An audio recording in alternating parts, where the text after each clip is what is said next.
My name is Audrey. I'm 28, and I've spent the last 5 years building my career as a high-end restaurant manager.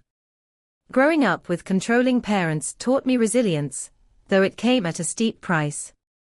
The night they walked into my restaurant, after 3 years of silence, my blood ran cold. I never expected them to show up unannounced, much less create the most mortifying scene of my professional life. Before I tell you how my parents humiliated themselves by demanding to speak to my boss about why I was pretending to be management, drop a comment below telling me where you're watching from, and don't forget to like and subscribe for more stories about standing your ground. I grew up in a pristine white colonial house in suburban Minnesota, where appearances meant everything. My parents, Richard and Margaret Taylor, ran our home like a military academy with rulebooks thicker than encyclopedias. Dad worked as a corporate attorney while Mom maintained her position as the neighborhood's premier real estate agent. Together, they crafted an image of perfection that required constant maintenance, mostly from their 2 daughters. Every aspect of our lives fell under their scrutiny. My grades weren't just monitored. They were publicly displayed on the refrigerator, and compared to those of every other child in the neighborhood. Anything below an A was considered failure.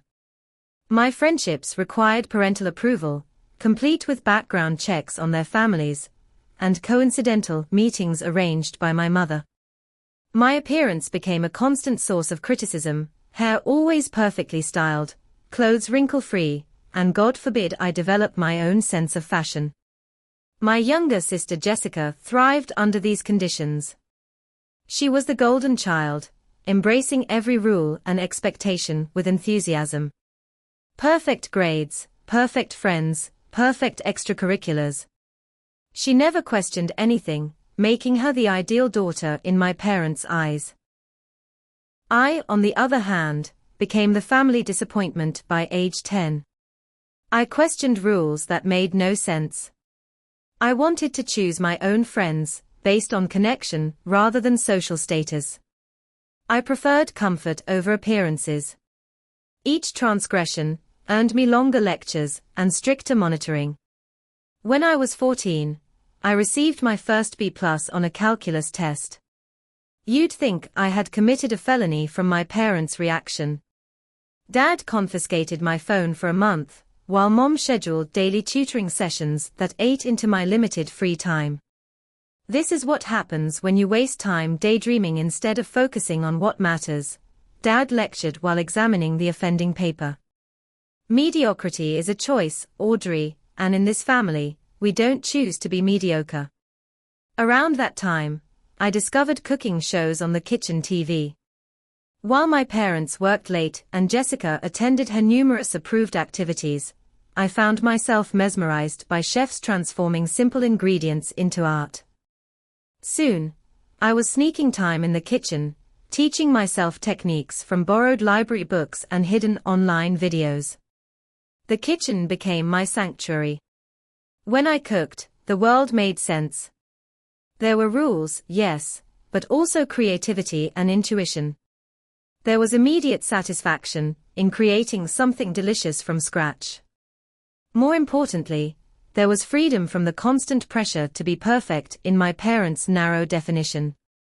One evening, Dad came home unexpectedly while I was experimenting with a risotto recipe. He stood in the doorway, watching me stir the rice with practiced movements, the kitchen counters covered with ingredients. "What is this mess?" he demanded, surveying the scene with growing disapproval. "I'm making risotto," I answered, trying to keep my voice steady. "It's almost done if you want to try. This is why your grades are slipping. You're wasting time playing chef instead of studying." He strode to the stove and switched it off. "Clean this up. This kind of unnecessary cooking is extravagant and wasteful. We have perfectly good frozen meals for nights when your mother works late." I watched in horror as he scraped my nearly finished risotto into the garbage disposal. But no arguments, Audrey. Focus on what matters. Cooking is a basic life skill, not a career. No daughter of mine will waste her potential in a kitchen. That night, I cried silently in my bedroom, mourning more than just wasted ingredients. I mourned the realization that my parents would never see me, the real me, beyond their predetermined expectations. I vowed that day that I would escape as soon as possible. I would find a way to build a life where I could breathe without permission. For the next few years, I became more strategic. I maintained acceptable grades, participated in approved activities, and kept my passion for cooking hidden. I cooked only when I was truly alone, cleaning every trace before they returned. I researched culinary schools secretly, created a private email account for correspondence, and saved every dollar from my parent-approved tutoring job. By senior year, I had a plan. It wasn't perfect, but it was mine. And for the first time in my life, I felt something resembling hope. When college acceptance letters arrived during my senior year, I received the news I both expected and dreaded: a partial scholarship to Minnesota State University for business management. It was the path my parents had chosen years ago, practical, respectable, and completely wrong for me. The same week, I also received an acceptance letter from the Culinary Institute of America in New York. I'd applied in secret, using my private email and money I'd saved for the application fee. When I finally gathered the courage to show my parents both letters over dinner, the reaction was exactly what I'd feared. Culinary school. My father laughed as if I'd told a particularly absurd joke. That's not a real education, Audrey. It's a trade school for people without academic abilities. I have the academic abilities, I argued. I just don't want to use them for business. I want to cook. Mom placed her fork down precisely. Cooking is a hobby, not a career. Certainly not for someone with your background and opportunities. But I've researched it. Graduates from this program become executive chefs, restaurant owners. Enough. Dad's voice sliced through my explanation. We're not wasting money on a frivolous culinary fantasy. You'll attend Minnesota State as planned. This discussion is closed. Despite hours of pleading and presenting research on career prospects, my parents remained unmoved. They saw cooking as beneath our family's social standing, a service job rather than a respected profession. The partial scholarship to MSU became my gilded cage. By September, I found myself in a sterile dorm room, enrolled in Introduction to Business Management and Accounting Principles, my dreams of culinary school packed away like childhood toys. Depression settled over me like a heavy blanket. I attended classes mechanically, taking notes without processing information, watching my future unfold according to someone else's blueprint. My roommate Tanya noticed my deepening withdrawal. Unlike the carefully vetted friends from high school, Tanya was refreshingly authentic, a psychology major with purple hair and strong opinions about personal autonomy. You look like someone attending their own funeral every time you come back from business ethics, she observed one evening. Is it that bad? Something about her direct approach broke through my carefully constructed walls. For the first time, I confessed everything: my passion for cooking, my parents' rigid expectations, my abandoned culinary school dreams. Instead of the pitying response I expected, Tanya became strategically practical. My cousin works at Riverfront Grill downtown. They need a weekend prep cook. No experience required, just passion and willingness to learn. The idea terrified and thrilled me. My parents would never allow it. Tanya shrugged. Who says they need to know? You're an adult. Your class schedule is fixed. What you do with your remaining time is your business. 2 days later, I was chopping vegetables in a professional kitchen, my hands blistering, but my heart lighter than it had been in years. The head chef, Marco, recognized my enthusiasm and began teaching me techniques between prep tasks. For the first time, I felt competent, valued for my natural abilities rather than my compliance. As weeks passed, I volunteered for additional shifts, skipping business classes that felt increasingly irrelevant. The kitchen became my real education: timing, technique, teamwork under pressure. When mid-semester grades arrived, the consequences of my choices became unavoidably clear. I was failing 3 of 5 classes. My phone rang that evening. Dad's voice was cold. "We received a copy of your grades. Perhaps you'd care to explain." My carefully constructed double life collapsed. During a tense video call, I confessed everything: the job, the skipped classes, my continuing passion for culinary arts. "We've sacrificed everything for your education," Mom said, her disappointment more cutting than anger. "And this is how you repay us." "I'm finally doing something I love," I tried to explain. "I'm good at this. Chef Marco says I have natural talent." "Chef Marco," Dad mocked. "Some line cook is now determining your future. This stops now, Audrey. Quit this job immediately and focus on salvaging your semester." "I can't do that," I whispered, surprising myself with my defiance. "I won't." The silence that followed felt endless. "Then we're done subsidizing your rebellion," Dad finally said. "Effective immediately, we're cutting off your financial support. Your tuition for this semester is paid, so you have until January to come to your senses. Perhaps some real-world hardship will provide the perspective you clearly need." The screen went black. I sat in shock, facing the sudden reality of my situation. My partial scholarship covered tuition, but not room, board, or books. My prep cook wages barely covered groceries and bus fare. In one conversation, I had become effectively homeless with the start of winter approaching. Panic clawed at my throat, but beneath it, something unexpected emerged: determination. My parents assumed I would break, call back crying, and submit to their vision for my life. For the first time, I considered a different option: I could simply refuse to break. That night, I crafted a budget so strict it left no room for even small comforts. I asked for more hours at the restaurant. I researched cheaper housing options. I would show them, and myself, that I could survive without their conditional support. The next months tested every ounce of my resolve.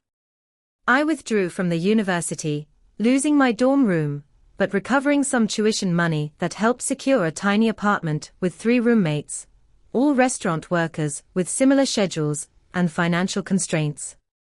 My bedroom was barely larger than a closet, fitting only a twin mattress on the floor and a plastic storage bin for clothes. My prep cook position expanded to line cook, as I demonstrated reliability and growing skill.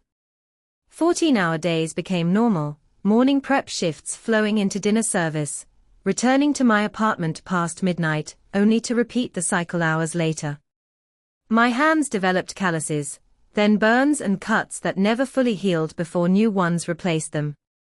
Despite the physical demands, I thrived in ways college had never allowed. The kitchen operated on merit rather than background. Hard work, consistency, and developing skill earned respect from the veteran staff, who initially viewed me as a privileged college dropout. Chef Marcus, who replaced Marco when he left for another restaurant, became particularly important to my development. A former executive chef at a Michelin-starred restaurant, Marcus had stepped back to the smaller riverfront grill after a health scare. He recognized my hunger to learn and began mentoring me during slow afternoons. "You have good instincts," he noted, watching me adjust seasoning without measuring. "But instinct only gets you so far. Now you need discipline and technique." Under his guidance, I learned proper French cooking methods, knife skills beyond basic prep work, and the complex timing required to coordinate multiple dishes. The education I received in that kitchen surpassed anything a classroom could have provided. After 8 months of no contact with my family, I felt established enough to reach out. I wrote a careful letter to my parents, avoiding accusations or blame. I described my position at the restaurant, my growing responsibilities, and the skills I was developing. I included no complaints about my living situation or financial struggles. The letter expressed hope for reconciliation while standing firm on my chosen path. Their response arrived 2 weeks later, a formal card containing a check for $5,000 and a handwritten note. This money is contingent upon your immediate return to university studies in a proper field. Your current path remains unacceptable. The choice is yours: rejoin the family with appropriate life choices, or continue your estrangement. Mom and Dad. I stared at the check, tempted by what it represented: financial breathing room, possibly a better apartment, definitely newer shoes to replace my kitchen-worn ones now held together with duct tape. But the conditions attached to it felt like handcuffs. Against every practical instinct, I returned the uncashed check with a brief note inviting them to dinner at Riverfront Grill, where they could see my work firsthand. Perhaps witnessing my developing career would help them understand my choice. To my surprise, they accepted. I spent weeks preparing, ensuring my station would be impeccable, practicing special dishes I hoped would impress them. Chef Marcus, aware of the situation, arranged for me to prepare their entire meal personally. The evening began awkwardly but civilly. My parents arrived dressed formally, looking out of place among the restaurant's casual atmosphere. Mom's tight smile never reached her eyes as she assessed the establishment. "It's very quaint," she offered, examining water spots on her glass. I guided them through the menu, explaining techniques and ingredients with growing confidence until Dad interrupted. "Audrey, this performance is unnecessary. We came to discuss your return to school, not to validate this temporary situation." "It's not temporary," I explained, trying to keep my voice steady. "I'm being considered for sous chef when Mike leaves next month." Mom's eyebrows rose. "Sous chef? That's the assistant, correct? After nearly a year of work, you've almost reached assistant status. How impressive." Each dish I proudly served met with faint praise followed by pointed questions about salary potential, benefits, and long-term prospects.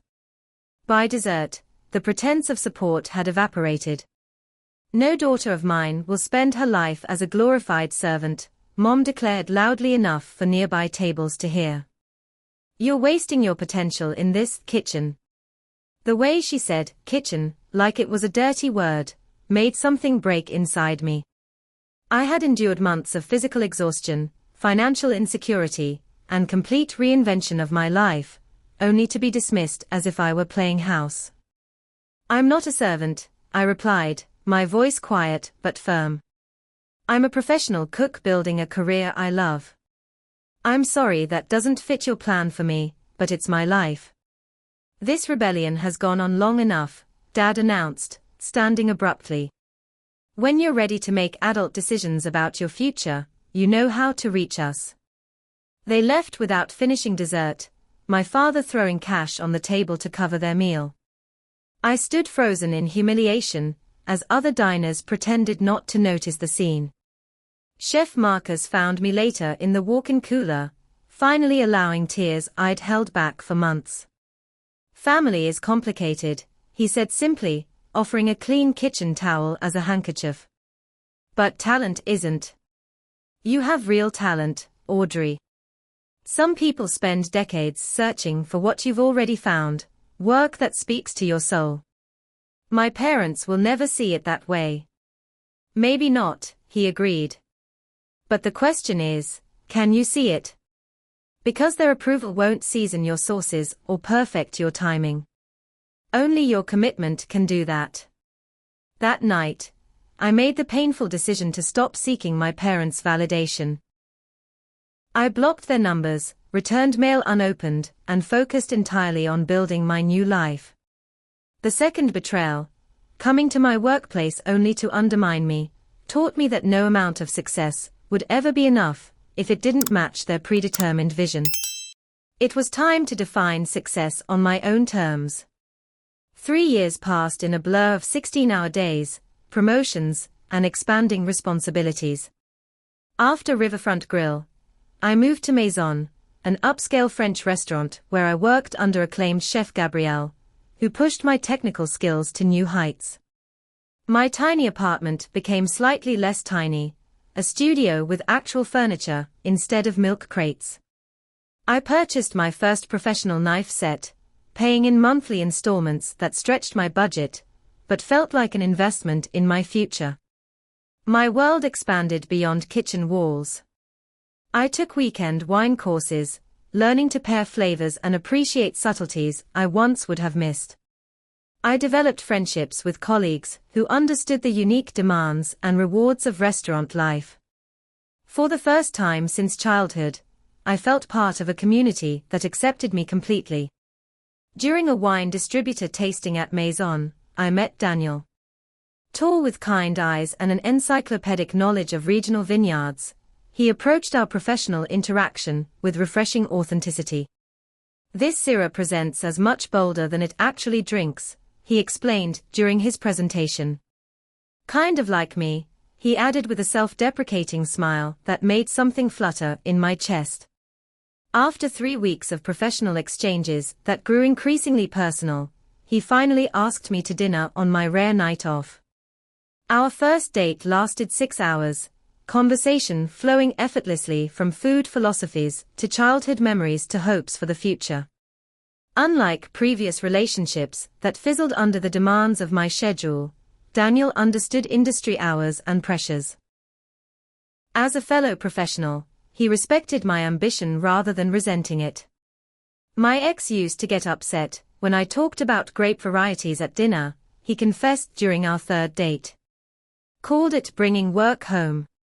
"That's like getting mad at a musician for humming," I replied, recognizing the familiar complaint. Some passions don't clock out at 5. Our relationship developed with a natural rhythm that contrasted sharply with the controlled dynamics of my childhood home. We disagreed openly but respectfully. We supported each other's career advances without competition. Most importantly, we created space for individual growth while building something meaningful together.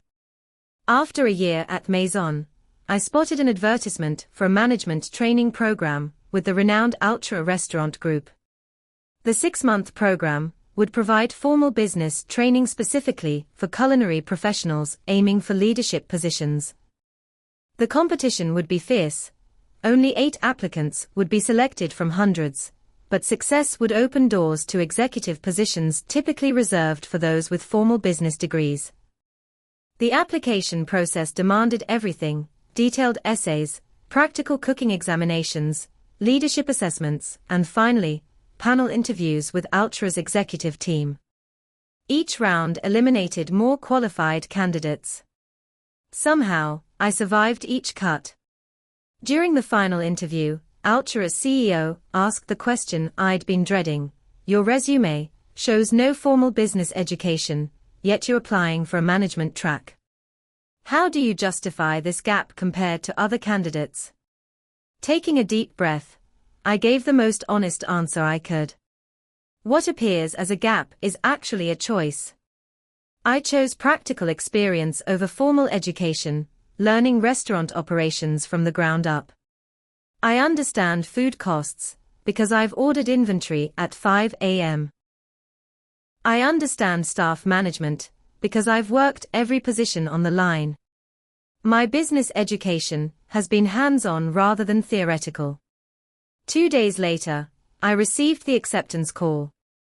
For 6 months, I absorbed everything the program offered: financial management, staff development, marketing strategies, all specifically tailored to restaurant operations. The formal business training my parents had insisted upon finally happened, but on my terms and in service to my culinary career.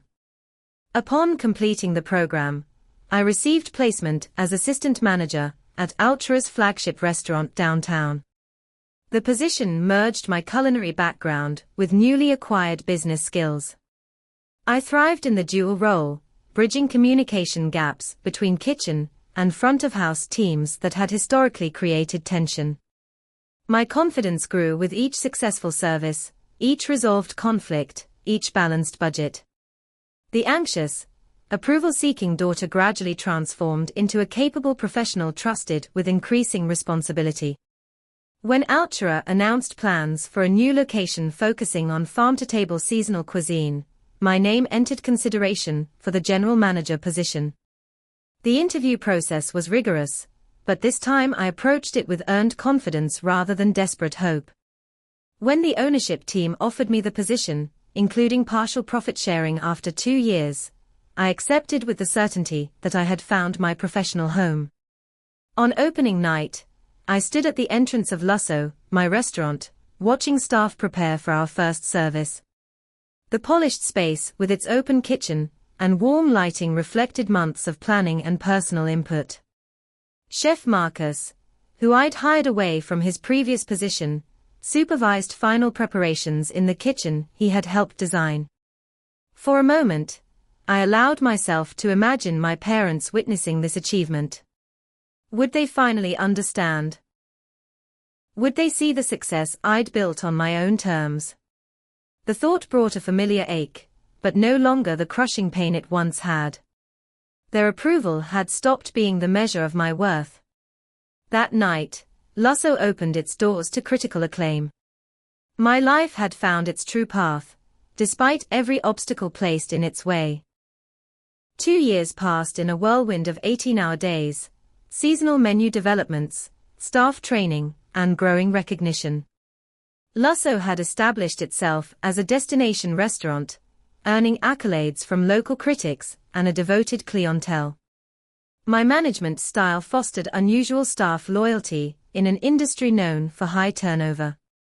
We functioned as a cohesive team rather than the typical kitchen hierarchy of shouting chefs and intimidated line cooks.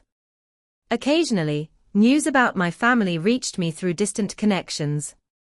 Jessica had married her college boyfriend, now a successful orthodontist. My parents had attended the country club wedding with appropriate pride. She worked as a pharmaceutical sales representative, recently promoted to regional manager. Their holiday card, sent to my old address and forwarded by a former roommate, showed them posed in matching sweaters, the perfect family minus one estranged daughter. I maintained distance not from lingering anger, but a self-preservation.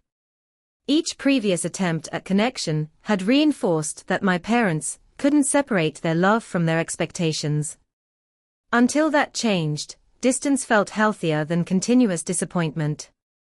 On a busy Thursday afternoon, while reviewing vendor contracts in my office, my phone displayed an unexpected name, Jessica. We hadn't spoken in nearly 4 years, since a brief, awkward exchange at our grandmother's funeral. Jessica. Is everything okay? Audrey. Her voice sounded tentative, unfamiliar. Yes, everything's fine. It's been a long time. The conversation started cautiously, surface updates about her job, her husband, their new house. Eventually, she reached the purpose of her call.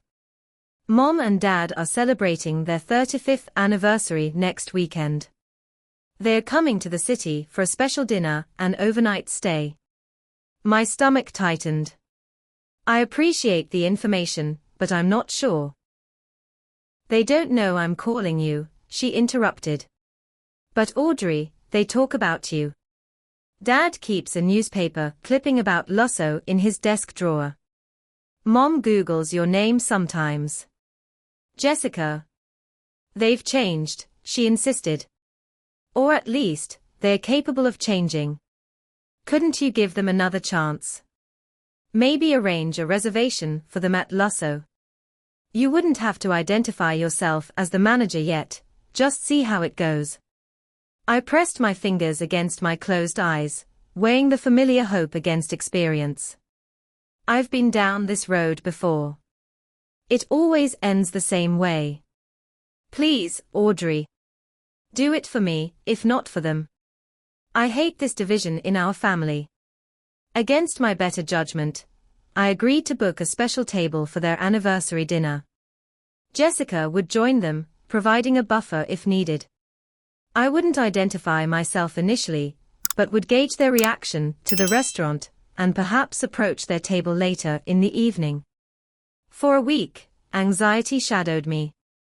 I reviewed their reservation multiple times, assigned our most diplomatic server, and scrutinized every menu item. Daniel offered to be present for moral support, but I declined. This needed to be handled professionally, without personal complications. Their reservation was set for 7:30 p.m. on Saturday. I watched from my partially concealed office, as they arrived precisely on time. Dad looked older, his formerly dark hair now silver at the temples. Mom remained impeccably styled, though finer lines marked her face. They carried themselves with the same confident authority I remembered, surveying the restaurant with evaluating eyes. Jessica arrived 10 minutes later, apologizing for traffic. She glanced nervously toward my office, having been told my approximate location. I gave her a small nod, which she acknowledged with a tight smile before focusing on our parents. From my vantage point, I could observe without being obvious. They ordered cocktails, studied the menu with serious concentration, and began their meal with apparent appreciation.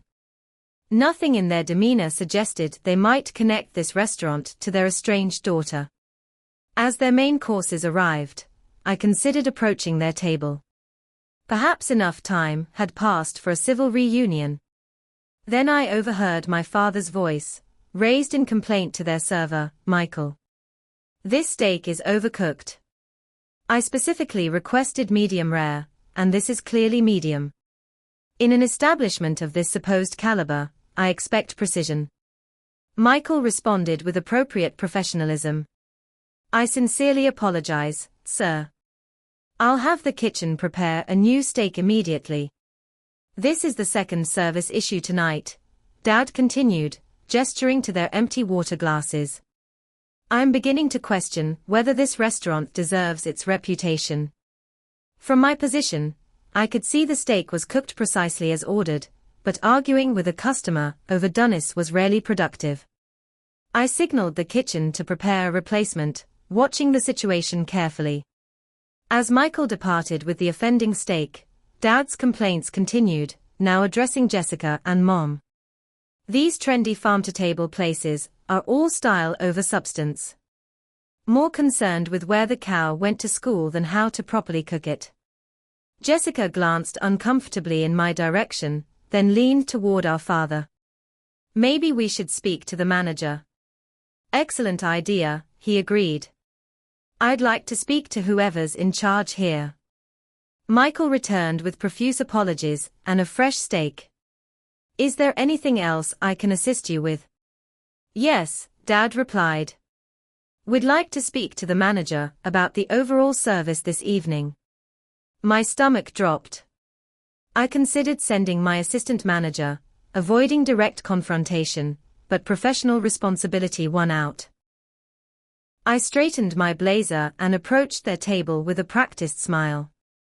Good evening. I'm Audrey Taylor, General Manager of Lusso. I understand there was an issue with your meal.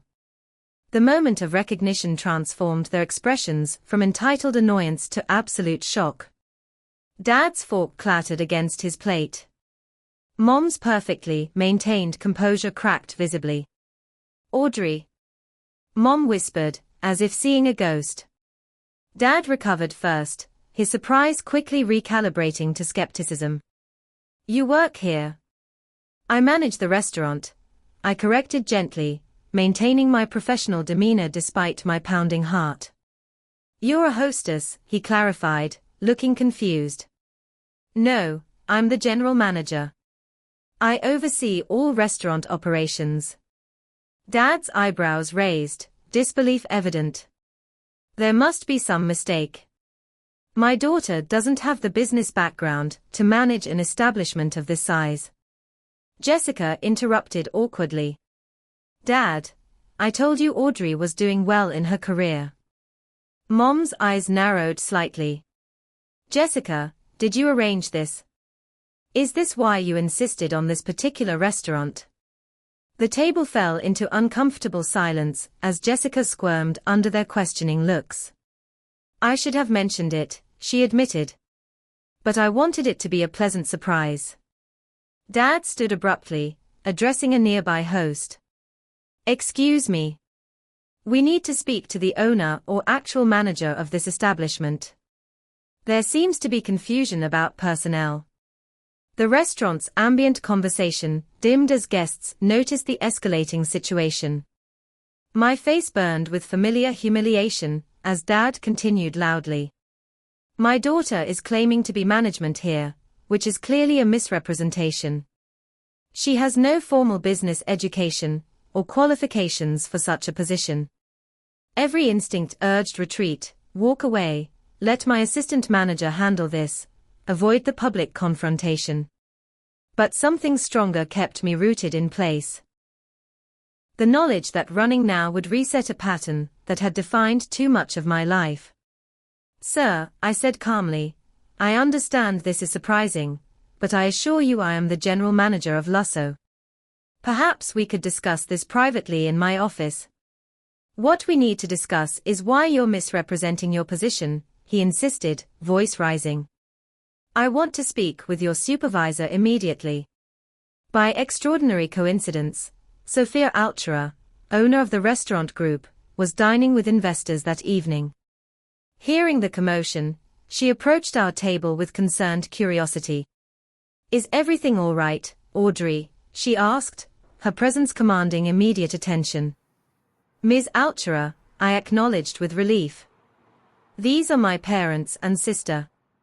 There seems to be some confusion about my role here. Sophia assessed the situation quickly. Mr. and Mrs. Taylor, I'm Sophia Altura, owner of Lusso and the Altura Restaurant Group. I can confirm that Audrey is indeed our general manager, and has been for nearly 2 years. Is there a specific concern I can address? Dad's confidence faltered momentarily before rallying. There must be some misunderstanding. Audrey has no management qualifications. She dropped out of college before completing even basic business courses. On the contrary, Sophia replied coolly, Audrey completed our executive management program with distinction and has transformed Lusso into one of our most successful locations. Her background in culinary arts provides invaluable perspective that traditionally educated managers often lack. Mom interjected, her voice tight. We're simply concerned about truth in representation. Audrey has a history of exaggerating her achievements. The accusation struck deeper than expected. Even now, they couldn't acknowledge my success without undermining it. I've never exaggerated anything, I said, finally finding my voice. I've built this career through thousands of hours of hard work, starting from the very bottom. The only thing I ever lied about was pretending to be the person you wanted me to be instead of who I am. Dad's expression hardened. This theatrical display is exactly why we worried about your choices. You abandoned a promising educational opportunity for kitchen work, cutting off family who only wanted what was best for you. You cut me off, I corrected quietly. When I didn't conform to your plan, you withdrew financial support, expecting me to fail and come crawling back. When that didn't happen, you came to my workplace and belittled my career choice in front of my colleagues. We were trying to prevent you from wasting your potential, Mom insisted. My potential for what? Unhappiness. Because that's what your approved path promised. The words flowed now, years of unspoken truth finally finding release. I've created a life I'm proud of, professional success, meaningful relationships, and work I find deeply fulfilling. Isn't that what parents should want for their children? Around us, the restaurant had grown unnaturally quiet. My staff had gathered nearby, not interfering but present in silent support. Chef Marcus emerged from the kitchen, standing at the pass with arms crossed, a protective presence I hadn't expected, but deeply appreciated. Audrey has built something remarkable here, Sophia added. In fact, we're considering offering her partnership in this location based on her performance. Dad's face registered surprise that quickly shifted to calculation. Well, your mother and I always recognized your natural leadership abilities. That strong will comes from my side of the family, you know. The audacity of his attempt to claim credit for qualities he'd spent years trying to suppress left me momentarily speechless. Mr. Taylor, Chef Marcus interrupted, approaching our table. I've known your daughter for 7 years, since she first entered a professional kitchen. Her success isn't accidental or inherited. It's the result of extraordinary dedication and talent that persisted despite active discouragement. Mom bristled. I don't think you understand our family dynamics. I understand that Audrey creates a work environment where people thrive, Marcus continued. Our staff turnover is half the industry average. Our kitchen runs without the toxic culture that plagues most restaurants. That doesn't happen by accident, it happens through conscious leadership. Jessica, who had remained silent throughout the confrontation, finally spoke. Mom, Dad, Audrey is successful. Can't you just be happy for her instead of trying to undermine or take credit for what she's built? Their table fell silent, the weight of years of misunderstanding hanging heavy between us. Perhaps, I said finally, it's best if you finish your meal in peace. Your dinner is on the house this evening.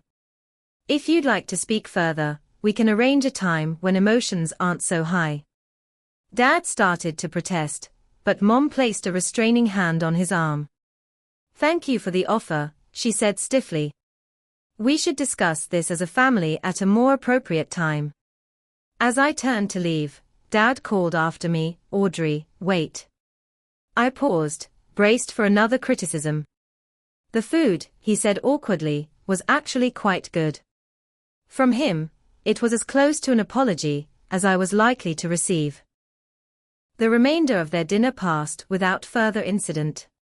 They declined dessert and left shortly after, my father leaving an overlarge tip despite the meal being complimentary, his way of maintaining control in an uncontrollable situation. Jessica lingered behind after they departed for their hotel. I'm sorry, she said, her voice small in the now quiet restaurant. I thought it would go differently. I really believed they'd be proud once they saw your success.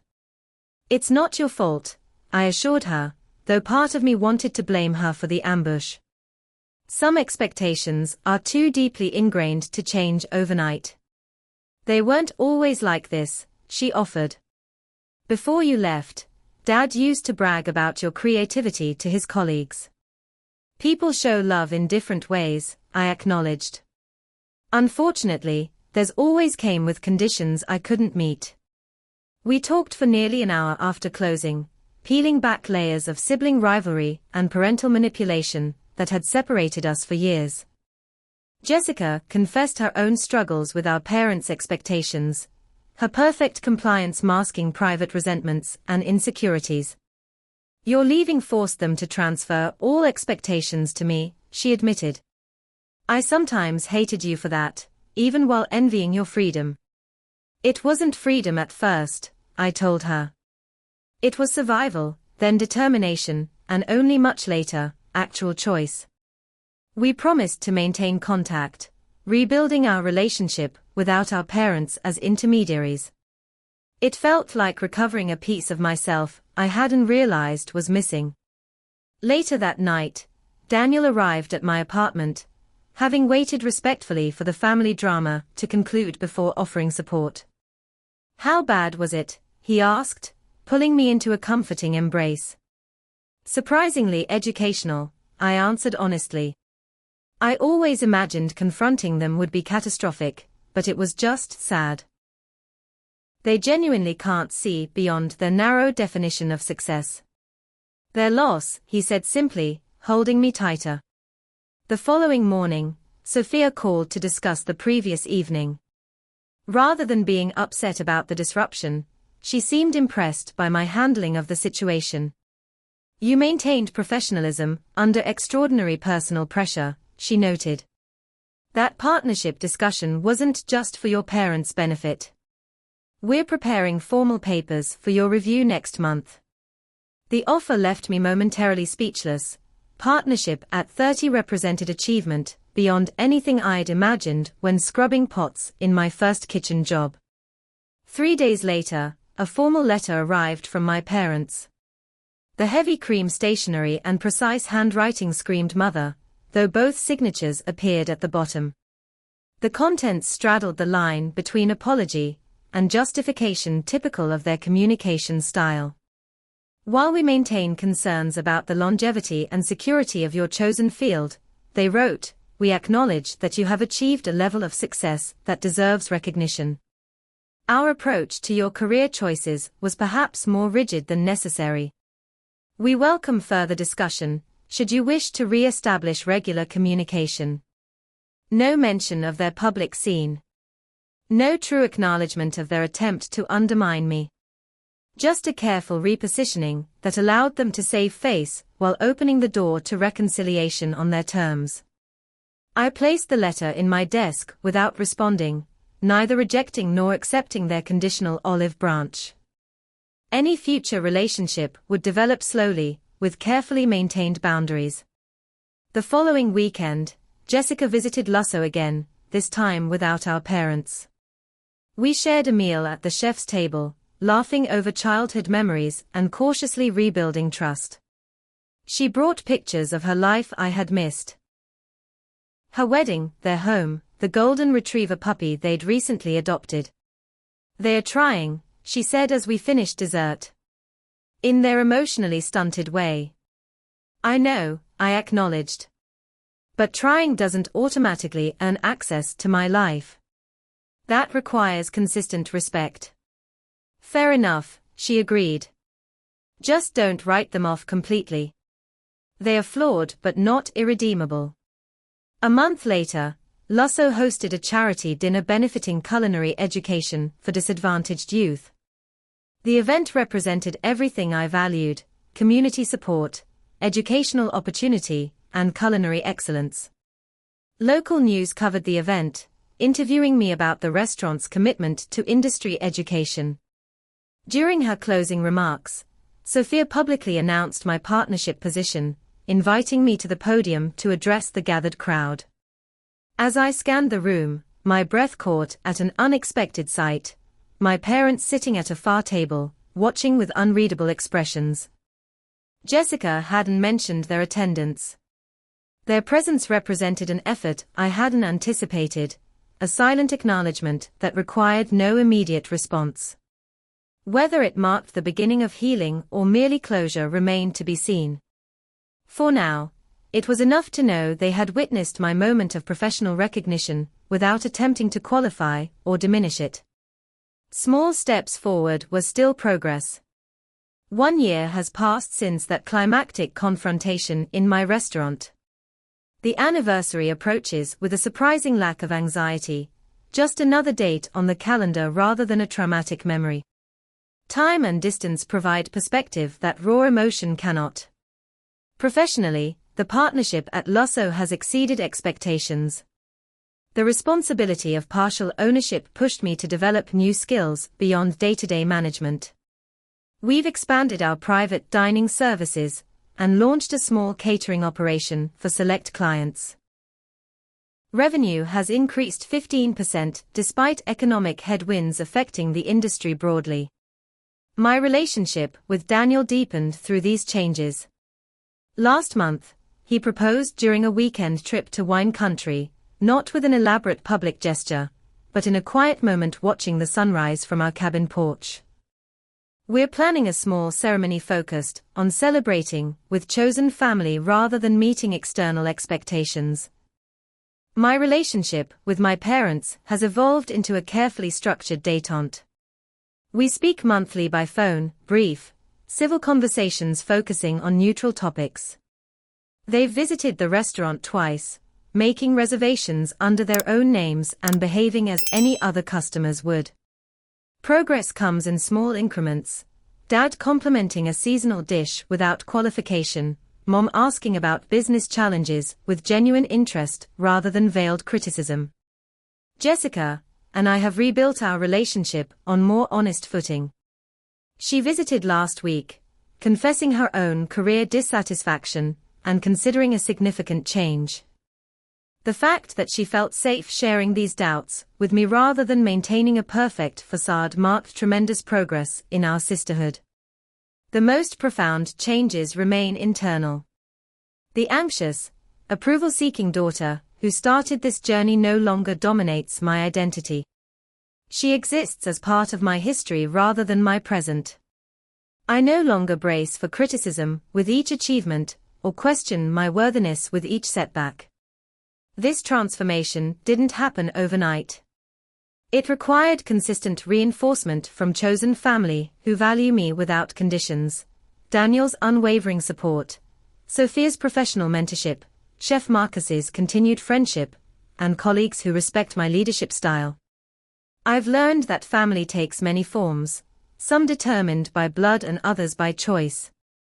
The relationships that nurture growth aren't always those we're born into. Sometimes the family that truly sees us consists of people we meet along our journey, those who recognize our authentic selves even when we're still discovering who that might be. Breaking cycles of control requires more than physical distance. It demands the courage to define success according to personal values rather than external validation. Had I continued seeking my parents' approval, no achievement would ever have been sufficient. Their standards would have continuously shifted to maintain their position of judgment. Most importantly, I've learned that standing in your truth, even when those closest to you refuse to see it, isn't selfish or rebellious. It's the foundation of genuine happiness and meaningful connection. The parents who entered my restaurant demanding to speak to the real manager couldn't recognize my success because they couldn't recognize me. Their vision was too clouded by predetermined expectations to see the person I'd actually become. Looking forward, I'm focused on creating environments where others can discover their authentic paths. Our kitchen internship program specifically recruits students from unconventional backgrounds. I regularly speak at culinary schools about alternative career routes and the importance of passion alongside practicality. These efforts feel like transforming my personal challenges into broader opportunities. Have you ever had to stand your ground against family expectations to follow your authentic path? Drop a comment below sharing your experience. Your story might help someone else currently struggling with similar challenges. Don't forget to like, subscribe, and share this video if it resonated with you. Remember that the most important approval comes from within, not from others' validation. Thank you for listening to my story, and I wish you courage in writing your own.